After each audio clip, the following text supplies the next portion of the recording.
पे तोहफा पेश करें chairman Jammu Kashmir teachers forum Mohammad Shabir Atif sahab. महकमे की जिम्मेदारी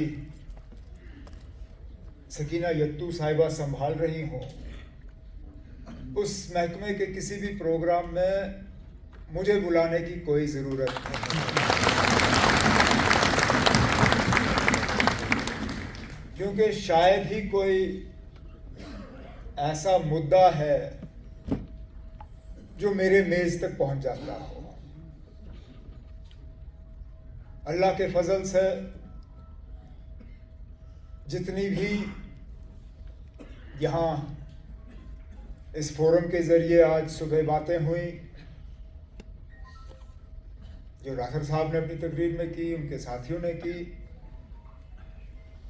उनके जितने भी मैंने जवाब तैयार किए थे इस कागज़ के ज़रिए, वो सारे सकीना ने आपके सामने पेश कर दिए। तो अब मेरा काम है सिर्फ आप सबका शुक्रिया करना और यहाँ से निकलना। लेकिन एक चीज़ पे मैं यहाँ स्टेज पे बैठ के गौर कर रहा था कि हम वाकई अपने टीचरों पे बहुत जिम्मेदारी डालते हैं। ये हकीकत है कि जम्मू कश्मीर का मुस्तकबिल हमारे बच्चे हैं। हमारे बच्चों का मुस्तकबिल क्या होगा, उसमें एक बहुत बड़ा रोल आप सबका बनता है। लेकिन अगर हम अपनी सारी जिम्मेदारी आप पे डालें और कहें कि जम्मू कश्मीर आगे के लिए कैसा होगा वो हमारे टीचर जो है वो तय करेंगे, तो मुझे लगता है आप लोगों के साथ एक बहुत बड़ी नाइंसाफी होगी और आप पे हद से ज़्यादा हम दबाव डालेंगे।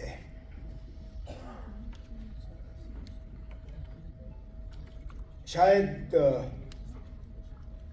प्रेसिडेंट कलाम साहब थे जिन्होंने कहा था कि उनके नज़रिए में अगर इस मुल्क को करप्शन से आज़ाद करना है, अगर बच्चों के दिमाग खूबसूरत बनाने हैं, तो हमारी सोसाइटी में 3 खंबे हैं जिन पे ये जिम्मेदारी आयत है: बाप, माँ और उस्ताद। चौथे की तरफ उन्होंने देखा भी नहीं। लेकिन आज के दिन में जहां हम आप पे जिम्मेदारी और डालते हैं, मुझे इस बात का भी एहसास है कि आज इतना आसान नहीं है टीचर होना जितना शायद 10, 15, 20 साल पहले था। जिस वक्त के हवाले से नासिर साहब ने बात की, वो वक्त गया। एक वक्त था और मेरे वालिद साहब अक्सर उसका जिक्र करते हैं। शेर कश्मीर उस वक्त वज़ीर आला नहीं, वज़ीर आज़म थे जम्मू कश्मीर के। मेरे वालिद साहब ने स्कूल में कुछ गलत किया, उस्ताद ने मारा। मेरे वालिद साहब घर आए और शेर कश्मीर को शिकायत की, ये देखो मेरे उस्ताद ने मेरे साथ क्या किया। शेर कश्मीर ने कहा, अच्छा ये हुआ, ठीक है, मैं उस उस्ताद को बुलाता हूँ। और स्कूल से उस्ताद को बुलाया गया। मुझे लगता है उस्ताद कांपते हुए अंदर गए होंगे कि पता नहीं अब तो किन हालात में मैं घर वापस जाऊंगा। और शेर कश्मीर ने उनका हाथ पकड़ा, उनको मुबारक किया, उनको शुक्रिया किया और कहा आपने जो किया अच्छा किया। इसी तरह मेरा बेटा जो है वो सीखेगा। एक वक्त हम सोच भी नहीं सकते थे, जैसे नासिर ने कहा, कि हम उस्तादों के बारे में शिकायत करें। केजी से लेके 12वीं जमात तक मुझे याद नहीं है मैंने कभी भी अपने किसी उस्ताद के मुतल्लिक जो है अपने माँ बाप को शिकायत की होगी। लेकिन आज का दौर कुछ अलग सा ही है। हाँ, हम बच्चों से कहते हैं आपको सवाल पूछना चाहिए, लेकिन कभी कभार सवाल पूछते पूछते वो भूल जाते हैं कि जब उनको जवाब मिल जाता है तो जवाब भी उनको सुनना चाहिए। मैंने कई ऐसे सिचुएशंस के बारे में सुना है जहां अगर बच्चों के साथ कुछ हुआ है तो माँ बाप फौरन पुलिस थाने पहुंचे एफआईआर कटवाने के लिए और कोर्ट में केस दाखिल करने के लिए, जो शायद कभी टीचरों के साथ होता ही नहीं था।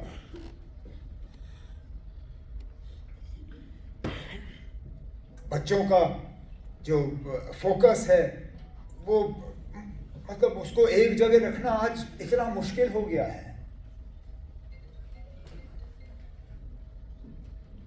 हम जब बच्चे थे फोन घर में एक होता था, उसमें कोई व्हाट्सएप नाम की कोई चीज नहीं, सोशल मीडिया के बारे में तो हमने ख्वाब में भी सोचा नहीं था।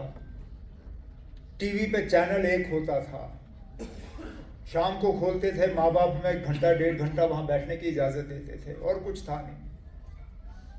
आज देखिए ना, आप लोग फोन से मुकाबला कर रहे हो, सोशल मीडिया से मुकाबला कर रहे हो, चैनलों से मुकाबला कर रहे हो, कितनी चीजों से।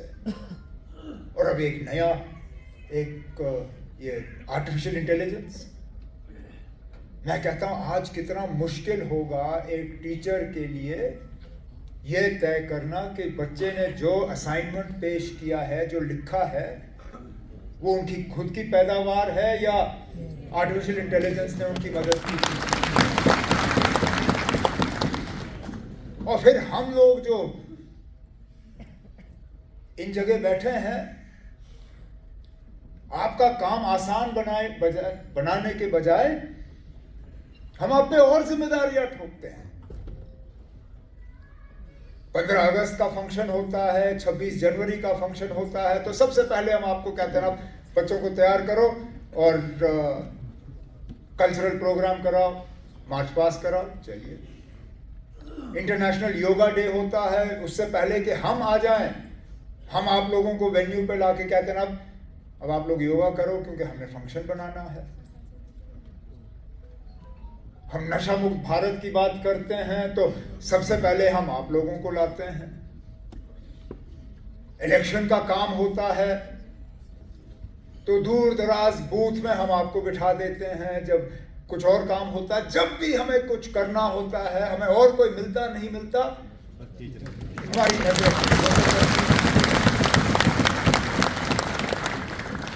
लेकिन फिर जब आपके मसले आते हैं, बदकिस्मती से कहना पड़ता है कि मसलों के हल के हवाले से आपकी फाइलें इतनी तेजी से आगे नहीं जाती जितनी तेजी से वो फाइल जाती है जहां हमें आपको कहीं और लगाना होता है। और हमें इन मामलों में आपके साथ इंसाफ करना होगा। हमें आपको फंक्शनों में लाना होगा, ये हमारी मजबूरी बनती है। लेकिन उस मजबूरी के साथ साथ फिर हमें अपनी जिम्मेदारी भी निभानी होगी। अगर ट्रांसफरों को लेके आपके मसले हैं, अगर डीपीसीज को लेके आपके मसले हैं, अगर वैकेंसीज को लेके आपके मसले हैं, अगर बाकी चीज़ों को लेके हैं, तो फिर हमें उसी शिद्दत से उन मसलों का जो है हल करना होगा। और मैं आपको यकीन दिलाता हूं कि जब तक सकीना यहाँ पे है और मैं इनके साथ काम कर रहा हूं, आपका कोई भी मसला जो है उसको नजरअंदाज नहीं किया जाएगा।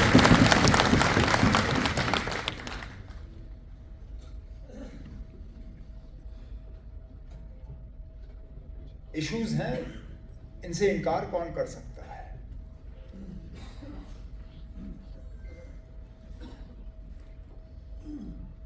देहात के दूर दराज स्कूलों में तालीम फराहम कराना आसान नहीं,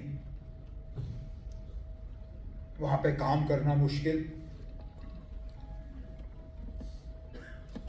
और हमारे सफ़ों में वो लोग जिन बेचारों का कोई असर रसूख है नहीं, किसी बड़े लोग को जानते नहीं, तो वो बेचारे देहात के स्कूल से कभी वापस नहीं आते। फिर हमारे दरमियान वो लोग जो सिर्फ और सिर्फ असर रसूख रखते हैं, उन्होंने शायद देहात का स्कूल कभी देखा भी नहीं होगा, सिर्फ और सिर्फ शहर के स्कूलों में काम करते हैं। वो स्कूल्स जहाँ टीचरों की तादाद ज़्यादा और स्टूडेंट्स की तादाद कम। उसका पिछले दिनों में जिस प्रोग्राम के हवाले से सकीना ने बात की थी, जिसमें नीट के हमारे स्टूडेंट्स को हमने फेलिसिटेट किया, उसमें एक टीचर थी, उन्होंने गोस्ट स्कूल्स के हवाले से बात की। वो स्कूल्स जहाँ बच्चे एडमिशन लेते हैं सिर्फ नाम दाखिल करने के लिए और बोर्ड का इम्तिहान बैठने के लिए, कभी क्लास में आते नहीं, ट्यूशन सेंटर में बैठ के सारा दिन वहाँ गुजारते हैं। इसका क्या करोगे? क्योंकि टीचर स्कूल में आ जाता है, टीचर जो है अपना काम करना चाहता है, करना चाहती हैं, लेकिन स्टूडेंट्स जो हैं वो सिर्फ कागजी कार्रवाई के लिए अपना जो है वहाँ एडमिशन कराते हैं। जो इंफ्रास्ट्रक्चर के गैप्स हैं, स्मार्ट क्लासेस की हम बात करते हैं, लेकिन कहाँ तक हम स्मार्ट क्लासेस अपने बच्चों को पहुँचा पाए? स्मार्ट क्लासेस तो दूर की बात, अभी भी हम कुछ जगहों पे सही स्ट्रक्चर जो है स्कूल्स के वो नहीं दे पा रहे हैं। रेंटेड अकोमोडेशन, अनसेफ बिल्डिंग्स, अब आहिस्ता आहिस्ता डिपार्टमेंट की तरफ से उसको दुरुस्त किया जा रहा है। लेकिन ये खामी आपकी नहीं है, ये हमारी है। इंफ्रास्ट्रक्चर दुरुस्त करना वो आपकी जिम्मेदारी नहीं है, वो मेरी है। वैकेंसीज फिल करना वो आपने नहीं करना है, वो मैंने करना है। आपके हाथ मजबूत करना ताकि आप अपने काम को सही तरीके से अंजाम दे पाए, वो मेरे और सकीना और नासिर की जिम्मेदारी है। हम अपना काम कर लेंगे कि आप बच्चों को उस तरह ग्रूम करें जिस तरह आप चाहेंगे कि कल को वो जम्मू कश्मीर के लिए कुछ कर पाए।